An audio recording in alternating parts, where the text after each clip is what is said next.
Hello, vinyl community. It's Mazzy here, and this is a video of 10 artists, 10, 11, 12 albums, I think, by 10 artists that are depressing. It's 10 albums that are dirgy, 10 albums that are sad. I consider myself an optimist. I'm a pretty upbeat guy. A little cynical about things in the world and in life sometimes. Not cynical about things, that's not true, but those of you who've been following me, I take a snarky attitude sometimes. Well, I could go on for that, and I won't go on in certain directions I can go on to, because apparently it upsets a couple people when I go there. So be it. But I got inspired because I realized there's music I listen to sometimes. There is a side of me that if I am sad, even for a moment about, this year I had a couple friends who passed away, things in the world, diseases, epidemics, wars, anything that goes on, I take it to heart, and I read up a lot about things. I mentioned some things in the history video I did for the contest, for Jam on Vinyl's history video. That's a whole separate thing, so if you don't follow me in order, you won't understand what I'm talking about. About history, we need to understand, and we need to follow history and study history so we don't make the same mistakes again. But we always do, so that seems to be a failure. And especially now with more information and disinformation. Anyway, I'm going to showcase some albums that, again, as I was starting to say, and then I brutally interrupted myself, is that I love moody music, and when an artist talks about personal pain, about personal loss, about emotional loss, about loss of love, and sometimes it just makes me get into the music a little more, and it actually makes me happy, or it lifts my spirits. I like when an artist, a writer, a poet, a filmmaker gets down in there. Now, I'm not talking about violence, that kind of tragedy, but there are some things in life, as we all know, that we've experienced, some more than others, unfortunately, that we write about these things. And so I'm going to showcase, I think there's 10 artists, and again, two of the artists, I picked two albums just because they do a lot of the painful thing. They do the dirgy, painful thing extremely well, in my opinion. So, John Lennon's first solo album, John Lennon Plastic Ono Band, 1970, came at a time where John was going through withdrawal from heroin, him and Yoko, addiction. He was also going through primal therapy with Arthur Janoff, screaming therapy. That's why, the whole joke, they did parodies at National Lampoon about Genius's Pain, and the Rolling Stone interview from 1970, Lennon Remembers. Gorgeous, gorgeous record, in my opinion, and it ties with Imagine at its best. This might be an edge for me. Some people don't like the minimal angstiness of it, but songs like Remember, Well, Well, Well, My Mummy's Dead, God as a Concept, I Wish We Measure Our Pain, Mother, You Had Me, I Never Had You, Hold On John, Working Class Hero, and ending with the song Isolation. But to me, this kind of music and this kind of record is uplifting, despite its surfaceness, this on the surface of being sort of a depressed record. Another one, which is kind of a thematic storyline, is Lou Reed's Berlin, a gorgeous record, but what it goes through, he's done several albums in the vein that you could consider depressing, personally or historically. I'd say Berlin is one of those records that when it came out, I think this was after the album after the one with Walk on the Wild Side, and people just didn't get it. It didn't really become this kind of cult classic until years later. I remember buying it when it came out, and I didn't get it. But now it's one of my favorite albums. Has a really kind of really personal feeling and about just the nature of things. Ends with sad song, sad song, sad song. Great record. Another record, Bon Iver. I'm finally saying it correctly, I think. Bon Iver's For Emma. The story of him going up to the cabin, kind of depressed, after breakup, after not knowing what he was doing musically as an artist, and for 2 years he kind of holds up in a cabin and ends up coming out with this masterpiece. I still like the music he puts out, and him and his collective. It's now kind of not as folky and personal like this. It's more in this kind of electronica thing, which is fine. It's a different thing, but I'd say to me this is my favorite album of Bon Iver, that anyone who's in the indie folk scene would like it. But very, very personal record, beautiful record for Emma by Bon Iver. Now, I could have picked several Neil Young records. Neil Young seems a pretty positive character, but like me, very cynical. He writes about a lot of stuff.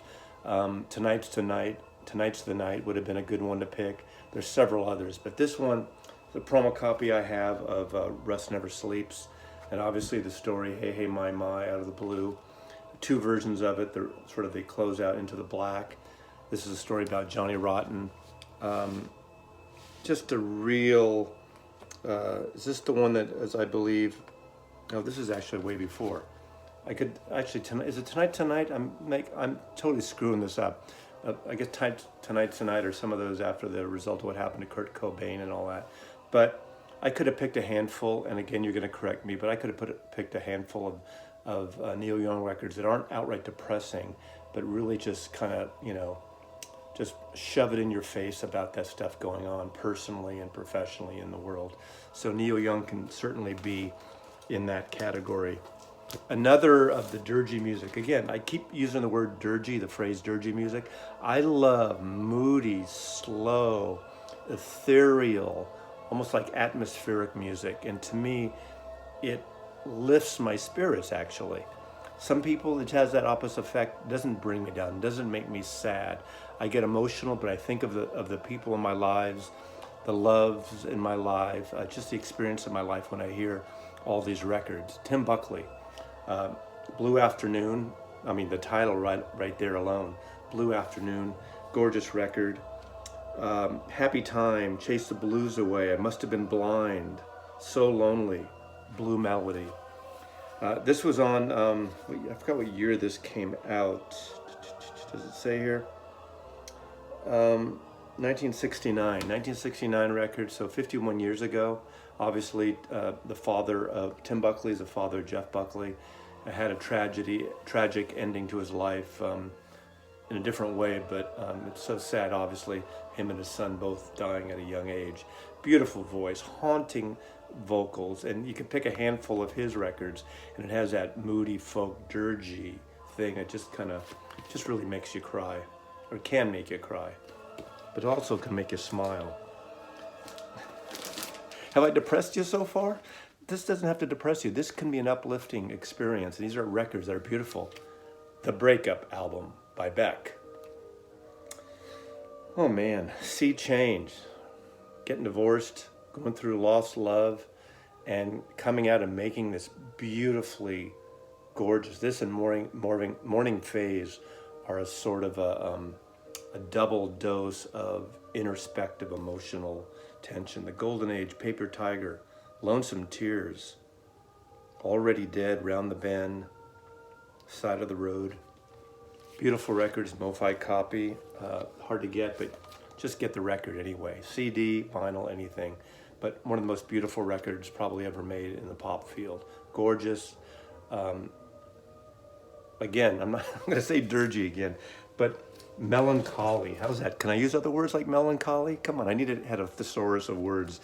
Continuing that of like melancholy and Book of Death, and all of a sudden, where are you as a musician? What are you doing to come out with some brilliant album like Elliott Smith's Either Or. His moody music, just the sound of his recordings and the sound of his voice, the haunting, especially, a lot of these records, a handful of these records bring on a whole other meaning once you know what happens to some of the cast of characters, whether it's, love loss, husbands, wives, children, yourself, dying in a tragedy. This brings on a whole other meaning. But Speed Trials, Ballad of the Big Nothing, Pictures of Me, Cupid's Trick, 2:45 a.m. You know the time when you're in bed and you can't sleep and things are going around in your head and you wake up, and if you have a digital clock, or now with everyone's phones, a time, and that from 2:45 to 4 in the morning just can seem like 3 days when you can't sleep. You know, I haven't had many of those nights, but it does happen, I think, to all of us on occasion. But gorgeous record, Elliott Smith. This is a record that I think everyone should have in their collection. Again, when we do these videos, we're not telling you all to buy this music necessarily, but just trying to give you an overview. You know, you might want sunshine pop all the time and shiny happy people and upbeat stuff, and I totally get that, because, you know, the world's a scary place sometimes. But those of us on the vinyl community here and whoever's watching this, you know, we have a lot of good fortune, some of us, and but a lot of shit's going on too. So that's why I came up with this concept. Not my idea originally. It's happened, it's done before. There's lists out there in the world. Now, Nick Cave. I mean, you could pretty much show every friggin' Nick Cave record. To me, his best album, slow, moody, the most dirgy album that I love. It's probably in my top 10 of all-time records of all time. Now, having said that, you know, is it better than some Beatles albums? Yes and no. So if I had to pick only one album by an artist, and this would definitely be in my top 10 or top 25, but I think top 10. The Boatman's Call, moody, dirge-like. I mean, Into My Arms. It just opens up gorgeously. Lime Tree Arbor. People Ain't No Good. Now, how is that for a depressing song? People ain't no good. Is that true? I don't believe it. But there are a lot of bad people. And a lot of... There's a kingdom. I mean, what's interesting about him is he sings about God and Jesus and angels and sexuality and sensuality and just the dirge-like depression inside of you. Although I love this kind of stuff. I'm not a religious man, but I'm a spiritually adept person. I don't know if that's the right word of putting it, but I do care about things. I just don't like when people are pushing their shit down my throat. That's just a personal take. Again, that you're on my channel and watching this, I appreciate that. All of us express our own opinions, and I don't care what anyone's into. There are a lot of other people that show records and show music and really show and wear their spirituality and their religion on their sleeve. I'm fine with that, as long as you don't push it on me. But I appreciate that you have something, and if that's the something that you want to hold on to. But Nick Cave, to me, is a perfect example of that. He's dark, he's moody, and he's always been like that. This is more the slow, introspective side of Nick Cave. But I'm gonna say Nick Cage. Nicolas Cage. No, this is not Nicolas Cage, but Nick Cave. But to me, a perfect record. And obviously, probably, this might be the #1 record for this topic right here. But I'm including this, and I've showed this before. It was my favorite record of last year, only because I think this is the first album of all original records he's put out since his son tragically died. And there's a lot into it like that. It's moody, it's dirge-like, it's very ethereal. It's less song-based on this. There's some spoken word, there's some long bits. So to some people, this won't connect. And I totally get that. This is probably more accessible for a Nick Cave record. But to me, this is not any less gorgeous than that. Him and Warren Ellis, Nick Cave and the Bad Seeds, Ghost Teen from last year, 2019.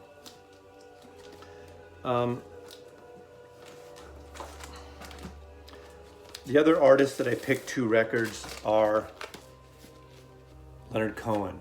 Always been a dark, moody folk singer. He's not like up with people, and if I had a hammer, I'd hammer. He's introspective. He's, you know, Suzanne. But this album, Songs of Love and Hate, they locked up a man who wanted to rule the world. The Foos, they lock up the wrong man.